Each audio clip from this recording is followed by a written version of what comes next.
జై శ్రీరామ్ అందరికీ. ఈ నాన్వేషణ ఇప్పటికీ హిందువుల్ని హేట్రేట్ చేస్తున్నాడని క్లియర్ కట్గా అర్థమవుతుంది తెలుసా. ఇప్పటికి కాదు, ఎప్పటికీ చేస్తుండు, అది మనకు అర్థం కావట్లే. ఒక్కసారి గమనించండి, హిందూ దేవతలను తిట్టిండు.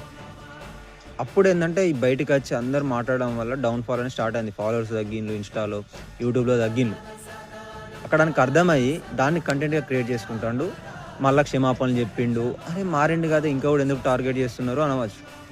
మారిండ్లు అన్న కాడ కూడా ఇంకేం చెప్తున్నావు క్లియర్గా వినండి ఒకసారి వీడియోలు. ఏదన్నా నేను హిందూ ధర్మం పైన అంటే కాషాయం ముసుగులో చేస్తున్న అక్రమాలను అని స్పెషల్గా మెన్షన్ చేస్తుండే. సమాజంలో ఉన్న తప్పుల్ని అనే కాడ బాగానే ఉన్నది, ఫైట్ చేస్తాను, లేడీస్కి సపోర్ట్ చేస్తున్న కాడ బాగానే ఉంది, బూతులు మాట్లాడడానికి కాడ బాగానే ఉంది.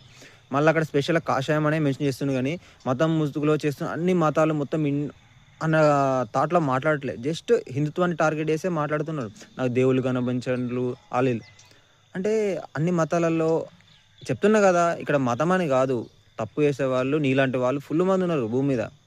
అన్నిటి మీద ఫైట్ చేస్తాను. మళ్ళీ స్పెషల్ అక్కడ కాషాయం అనే మెన్షన్ చేస్తున్నాడు. ఇప్పటికైనా అర్థం చేసుకోండి.